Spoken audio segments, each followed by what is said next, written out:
안녕하십니까. 신인균의 군사TV 알기 쉬운 무기 백과입니다. 오늘도 역시 아주 유명한 무기 그리고 멋진 무기 알기 쉽게 설명해 드리겠는데요. 오늘 진짜 유명한 무기고 우리 한국군도 대단히 많이 사용하고 있는 무기입니다.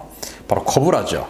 1대 80의 신화입니다. 미국의 AH-1 코브라 공격 헬기 알려드리겠습니다. 1대 80 이게 도대체 무슨 말이야? 궁금하시죠? 그러면 끝까지 봐주십시오. 자, 헬리본 작전의 탄생과 화력 지원 헬리콥터 건십의 활약입니다. 1960년대 바로 월남전 이야기죠. 월남전은 그야말로 이 헬기를 사용한 이 기병부대, 그러니까 과거의 기병부대는 말을 타고 다니는 기병부대였는데 이 월남전에는 헬기를 사용해서 기동하는 이 기병부대 개념을 마련을 했고, 그런데 이제 이 적진에 가서 강습을 해야 되는데 이 강습하는 도중에 적의 공격에 굉장히 큰 피해를 입을 수 있는 것이죠. 그래서 이제 건십이란 걸 만들었어요.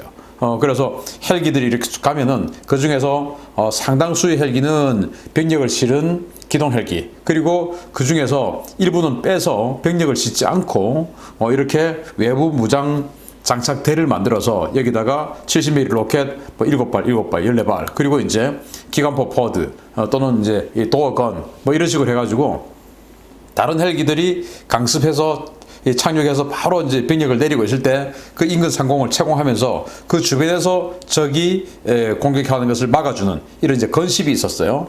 이걸 이제 건십 앤 슬릭스라고 하는 개념이었는데 이런 식으로 월남전에서 운용을 해서 대단히 큰 효과를 보았는데 문제는 쓸만하긴 한데 이거 뭐 좀 피탄율 좀 줄이고 방탄판 좀 붙일 수 없을까? 이렇게 되는 거예요.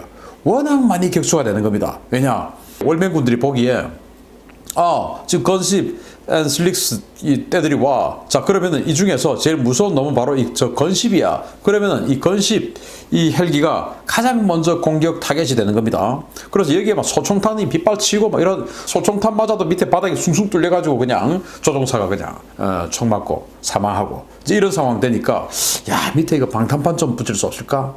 그런데 방탄판을 붙이면 이 엔진의 한계가 있지 않습니까? 그러면은 총탄을 막을 수 있는 방탄판 정도 두꺼운 걸 붙이려고 하면은 엔진의 어떤 그 파워 한계 때문에 이게 제대로 비행이 안 되고, 또 동체 같은 거 이런 여러 가지가 이 사람을 실을 수 있게끔 화물을 실을 수 있게끔 이 캐빈을 만들어 놨기 때문에 그런 여러 가지 기본 차체 자체의 기체 자체의 무게 이런 것 때문에 방탄판을 붙일 수가 없는 거예요.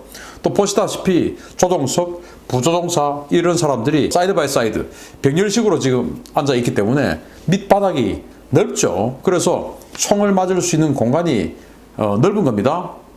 이게 이제 우리 수리온 무장형 해도 마찬가지예요. 수리온 무장형은 사이드 바이 사이드이기 때문에 밑에서 봤을 때 총을 맞을 수 있는 공간이 굉장히 넓어요. 그래서 총 맞을 수 있는 확률이 큽니다. 그래서 이런 거 만들면 안 되고 우리 해병대 공격 헬기도 진짜 공격 헬기 그렇게 해서 아주 가늘게 만들어야 총을 맞을 수 있는 확률이 줄어드는 거예요.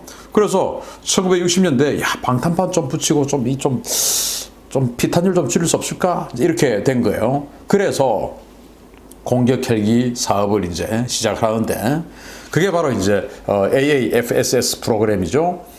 그런데 이때만 해도 미 육군 항공대에서 공군이 독립해서 나간 지 얼마 되지 않은 시기였습니다. 불과 20년 정도밖에 안 됐죠. 20년도 채 안 되는 시기에 이제 이 사업이 진행됐으니까. 자, 그러면은 이때는 공군이 자신들의 밥그릇을 확보하기 위해서 육군은 자신들의 어떤 능력을 뺏기지 않기 위해서 서로 간에 어마어마하게 경쟁하던 시기였어요. 그러니까 공군은 하늘 나는 건 다 우리 거잖아. 왜 니네들이 해? 이제 이렇게 서로 경쟁하는 것이고 그러다가 샤이엔이라는 프로그램 이걸 하기로 했는데 이거 누가 봐도 날개가 헬리콥터는 헬리콥터인데 날개가 그냥 비행기보다 더 크죠. 그래서 이제 공군의 굉장히 강한 어필도 받고 이렇게 하다가 너무 가격과 개발 비용 이런 것들이 비싸서 결국은 1969년도에 이 샤이엔 프로그램이 취소가 돼버려요. 그런데 문제는 이 샤이엔 프로그램을 하기 위해서 여러 기종들을 경쟁을 시켰는데 그 중에서 샤이엔 프로그램을 획득을 한 겁니다. 그래서 진행을 한 거예요. 그런데 이 샤이엔하고 경쟁을 했던 바로 코브라라는 기체가 있었어요. 물론 이때는 코브라가 아니고 벨 모델 209라는 모델이었는데 이 UH-1을 만드는 벨이 자신들도 이 샤이엔 프로그램에 입사를 하죠. 그래서 샤이엔하고 경쟁을 시킨 게 바로 벨 209였어요. 그런데 샤이엔에게 졌습니다. 그런데도 이 벨은 포기하지 않고 끈질기게 육군을 설득합니다. 자, 지금 전쟁이 계속하고 있는데 샤이엔 저거 나오려면 얼마나 걸리겠습니까? 저거 지금 전장에 가져가려고 하면은 기회가 없어요. 그러면 지금 오늘도 내일도 지금 계속 병사들 죽어나가고 있는데 그냥 있을 거예요. 우리는 주문만 하면 지금 바로 만들어줘요. 왜? 이거 그냥 UH-1하고 똑같은 거 앞에만 지금 바꾼 거니까 바로 그냥 갖다 줄 수 있어요. 선택하세요. 라고 계속 미 육군을 꼬신 거예요. 그래서 미 육군이 그래 맞네. 지금 뭐 당장 써야 되니까 오케이 하자 해가지고 임시로 땜빵용으로 160대를 미 육군이 주문을 합니다. 그래서 써봤어요. 우와 너무 좋네요. 그래서 UH-1을 건십으로 만든 것보다 훨씬 더 강력한 전공을 세우는 것을 봤어요. 그래서 땜빵으로 등장한 세계 최초의 공격 헬기가 바로 AH-1G 휴이 코브라입니다. 그래서 이 G는 뭐냐면은 이게 AH-1인데 왜 G냐? A도 아니고 그게 이제 UH-1 이 시리즈에서 바로 그냥 앞 대가리만 잘라서 만든 거 아니겠습니까? 그러다 보니까 UH-1 시리즈가 쭉 나가는 그 시리즈 중에서 이제는 G 차례가 된 겁니다. 그래서 우리 한국군에서 가장 많이 운영했던 UH-1 헬기가 UH-1H 아닙니까? 그 UH-1H가 바로 이 휴이 코브라 다음에 나온 UH-1이에요. 그래서 UH-1G 다음에 UH-1H 이제 이렇게인데 이건 AH-1G입니다. 그래서 이름을 휴이 코브라라고 애칭을 붙이고 1967년도 월남전이 한참일 때 나왔습니다. 최대 이륙 중량은 4.3톤. 엔진은 지금 우리 한국 육군이 쓰고 있는 이 AH-1S 그리고 이제 개량이 되어서 AH-1F가 됐는데 그것들보다 훨씬 파워가 약한 1100마력이에요. 그리고 최대 속도는 시속 276km, 항속 거리는 570. 무장은 7.62mm 미니건 그리고 70mm 로켓 런처가 달려 있습니다. 이때는 토우 미사일 이런 거 운영하는 그런 헬기가 아니었어요. 그냥 로켓 런처. 이 건십, UH-1 건십이 하는 일을 그냥 받아서 그냥 한 거예요. 뭐 대전차 작전 이런 게 아니고 그냥 이 UH-1들이 강습하러 가는 거 상공에서 엄호해주는 오직 건십의 역할만 했기 때문에 이때는 대전차 미사일을 헬기가 쓴다라는 개념이 없을 때였어요. 그래서 그냥 로켓 포드 그리고 이제 기관총 이런 것들만 장착하고 처음에 나왔습니다. 그래도 어쨌든 베트콩들 또는 월맹군들 대상으로는 굉장히 큰 전공을 올렸죠. 그래서 대량 생산에 들어갑니다. 왜냐? 69년도 샤이언 프로그램이 이제 공식적으로 캔슬이 되어버렸으니까. 자, 그런데 이제 1973년도쯤 되니까 이제 월남전도 끝나가고 또 당시 가장 첨예하게 공산군하고 대척점에 있던 데가 유럽 아니겠습니까? 그 유럽의 바르샤바 조약기구의 그 군대, 소련과 그 동맹군들의 탱크가 무려 5만 대가 넘는 거예요. 야, 저걸 어떻게 하냐? 저 지금 동유럽 그 독일의 저 평원에서 전투가 붙을 텐데 도대체 우리 이 동맹군, 나토 동맹군들의 이 전차는 2만 대도 안 되는데 쟤들은 5만 대가 넘어. 이거 도대체 어떡하지? 라고 하던 차에 자, 그러면은 우리 이 AH-1 여기다가 토우 미사일 달면 되겠네? 이렇게 된 거예요. 그래서 토우 미사일을 달았어요. 그래서 토우 미사일 달은 최초의 헬기가 바로 AH-1Q입니다. 1973년도에 등장했어요. 그래서 야 이거면 저 바르샤바 조약기구 전차부대쯤은 밥이야. 이제 이렇게 됩니다. 그 보니까 맞거든요. 그래서 프랑스는 가젤 헬기를 만들고 독일은 BO-105 헬기에다가 대전차 미사일 달고 이렇게 해서 간략형 대전차 미사일 헬기들이 완전히 그냥 이 유럽의 붐을 이뤘죠. 이 바로 AH-1Q 때문에. 그래서 이제 토우 미사일 달고 최초로 등장을 했고 이걸 조금 더 개량해서 1975년도에 드디어 진짜 대량 양산형인 AH-1S가 나왔습니다. 그래서 이제 AH-1S는 엔진을 더 파워업 했어요. 왜냐? AH-1Q에다가 토우를 달아서 Q라고 이름을 붙여보니까 엔진은 1100마력짜리니까 이게 뭐 그냥 비실비실 날아가지도 못하는 겁니다.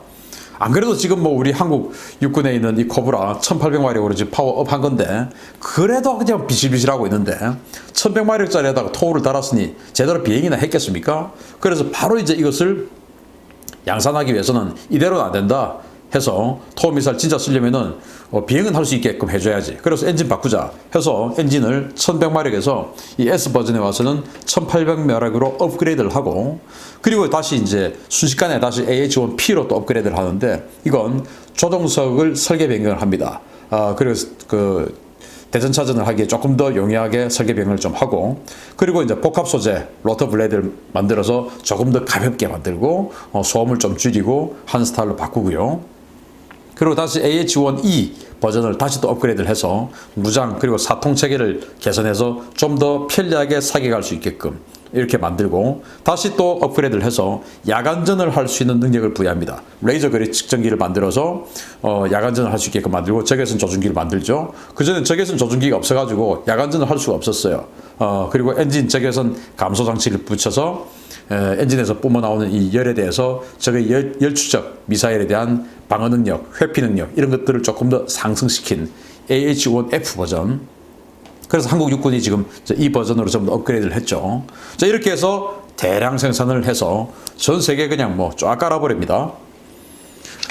자, 교환비 1대 80입니다. 레바논에서 시리아 기갑 사단을 증발시킨 코브라 부대입니다. 1982년도 갈릴리 평화작전이라는 전쟁인데요. 여러분들 그 베카 계곡 전투라는 그 정말 사상 최대 전공을 올린 이스라엘의 공중전 있지 않습니까? 그 베카 계곡 전투했던 그 전쟁이 바로 갈릴리 평화작전이에요. 그래서 갈릴리 평화작전이라고 해서 레바논의 수도인 베이루트에 빨리 들어가서 베이루트를 점령해야 되는데, 그 옆에 있는 시리아가 치고 들어오니까 이 시리아의 엄청난 기갑 부대들이 들어왔고, 이 시리아 기갑 부대들을 잡아야 돼요. 그런데 이 시리아 기갑 부대들을 엄호하기 위해서 또 수많은 이 지대공 미사일들이 또 같이 들어옵니다. 이 지대공 미사일들을 파괴해야 돼요. 이 지대공 미사일을 파괴하려고 하니까 또 이걸 엄호하는 시리아군의 전투기들이 들어와요. 그래서 이 시리아군의 지대공 미사일을 파괴하기 위해서 들어간 이스라엘의 공군기들하고 이 지대공 미사일들을 막 보호하기 위해서 들어온 시리아의 전투기들하고 싸운 게 베카 계곡 공중전. 거기서 86대 1을 기록했지 않습니까? 이스라엘이 그냥 압도적으로 그냥 발라버렸죠.